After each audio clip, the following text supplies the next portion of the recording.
Hi, welcome back. My name is Leah, and this channel is dedicated to everything I wish I learned in design school. I thought it'd be really fun to have an episode dedicated to how to add plants and flowers into our homes or our work environment. Joining me today are the ladies from Flower Bar, all the way in Scottsdale, Arizona. So please welcome Megan and Adelie.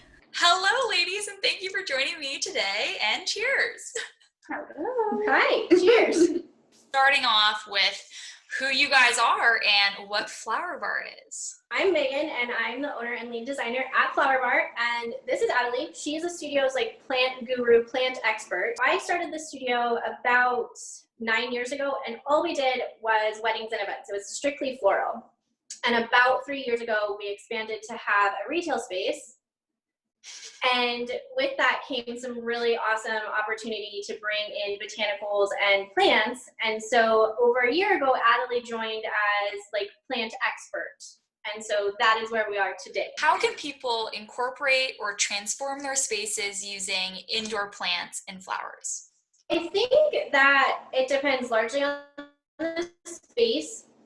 That's one thing. You have to take style into account. And then the other thing, and this is with plants or fresh flowers, there's always the human element of, are you this helicopter plant parent?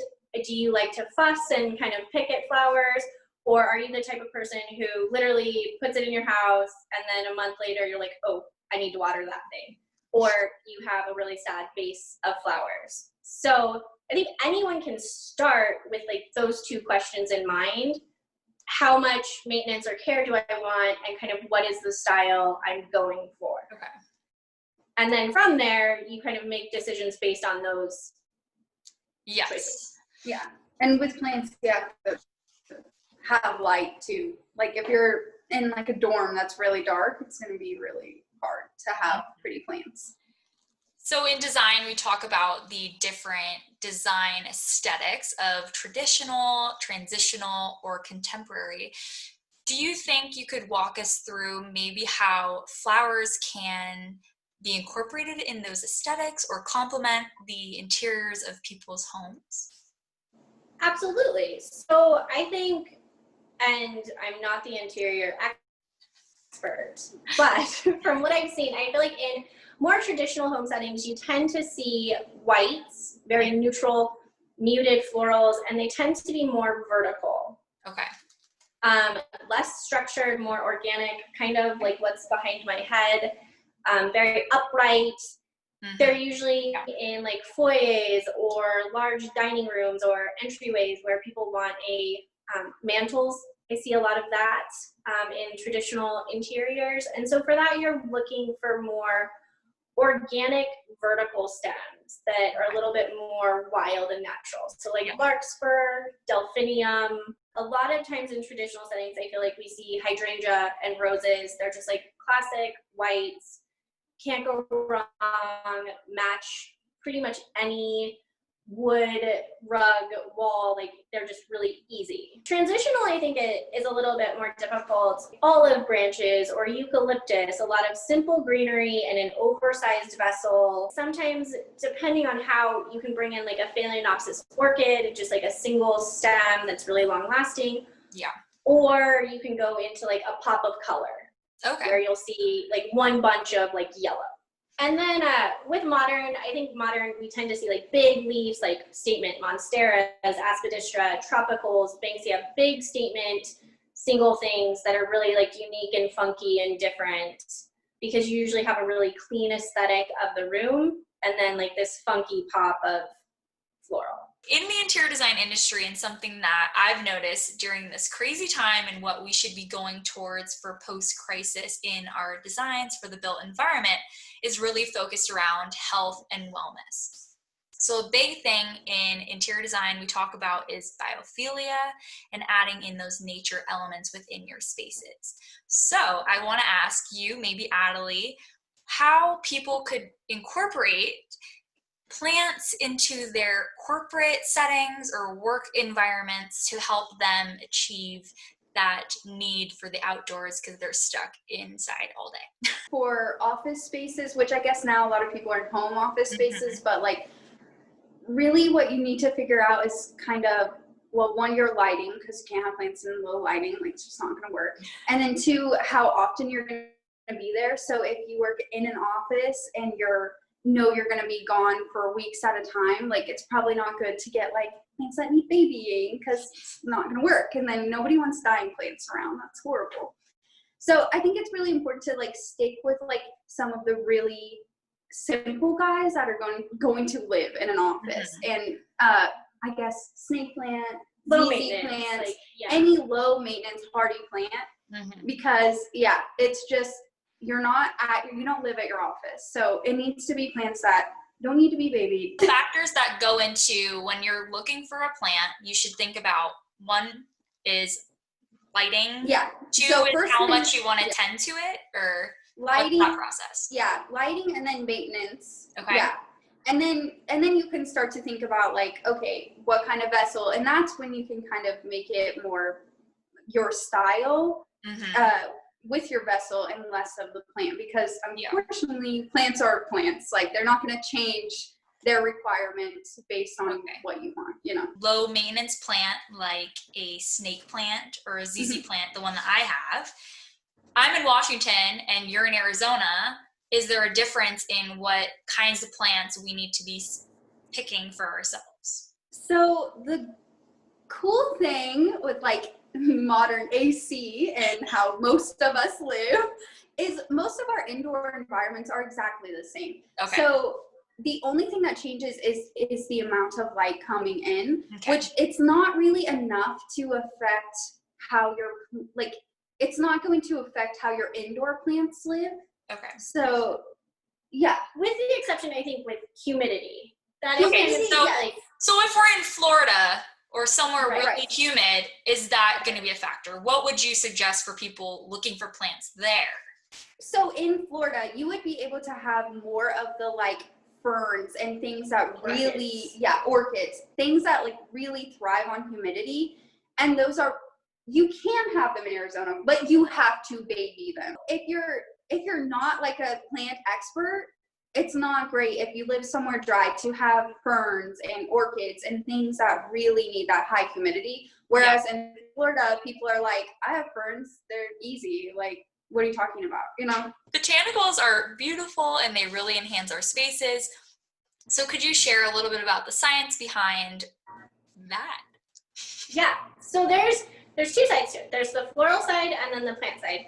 So flowers, there's a tactile element of like touching them, putting them in the vase, having something living in your space that you can enjoy. There's also the smell, so your olfactory, it's a sense.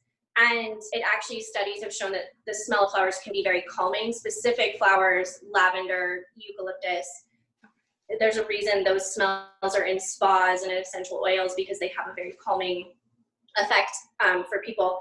And it's really rare to find someone who has a negative association with flowers. So when people see fresh flowers, it automatically triggers something in your mind that like, ooh, this is a happy memory, this was a happy time. And it is a really big spectrum that kind of hits of like, ooh, flowers are springtime and springtime is life, or reminds me of my childhood.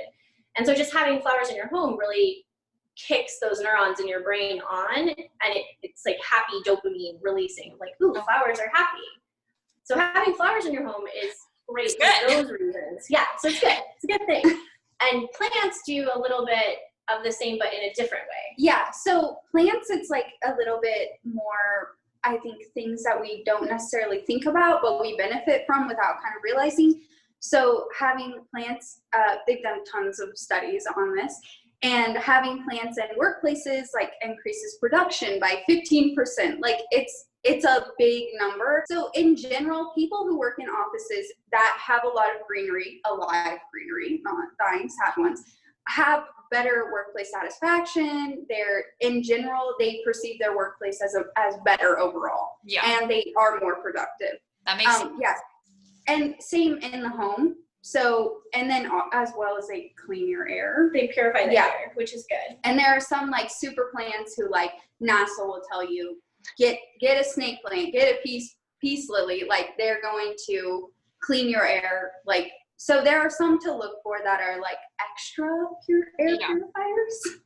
We spend so much time on screens now and behind devices that we are becoming, We're less connected. we're less connected with nature and we easily overlook it. So Yeah. by bringing it in, it's this natural element that we want to relate to as humans. So it's like you crave outdoors, you crave green, yeah. you crave nature. So by bringing it in, it's feeding like a very human basic need. There's an interesting study they did in a hospital, and patients that had a view of nature outdoors, they had a window, they received way less pain medication than patients who didn't. So like there is an impact, but we might not necessarily be aware. For anyone living in Arizona, you can visit Flower Bar and attend their workshops or even get their service, The Plantscaping. So could you guys talk a little bit about what that is and how people can get these services? Yeah, so our workshops, right now, given our current situation, we're having about 3 a month. They're limited, they're super small. We're following all of the safety protocols set forth by the CDC and our local government authorities. And our workshops cover everything from floral design to basic plant series to wreaths. They change seasonally. They're super fun and they're all available on our website. Our plantscaping service is something new that we've started doing because people are indoors. And so in doing that, there's a little bit of a process that we go through, and Adelie can kind of talk about that, but basically we just set you up for success. Yes, exactly. Yeah, so we can go into your space and we can see what kind of lighting, how much maintenance, we can do your maintenance. Maybe you're like, I cannot keep them alive, please just let me out of this. So yeah, we go in there, and then we can kind of talk about what kind of plants and what will work best for your space, and then we obviously style it to your space. Yeah. So we source all the plants, we source the containers if a client needs them, or if they have containers that they want to use, we can use those. And taking into account the light, the size, so like you don't want to put a giant fiddly fig in a tiny little dark office. Like that's not gonna work.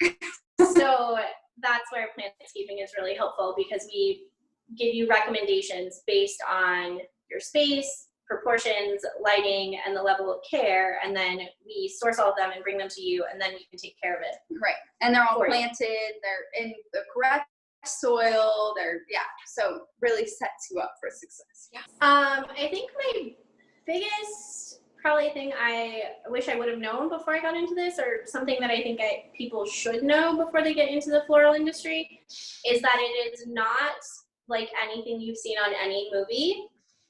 Like you don't get to wear a really cute pair of Jimmy Choos and a skirt and work in a flower shop. It doesn't happen. You will ruin all of your clothes. You will never have a nice manicure.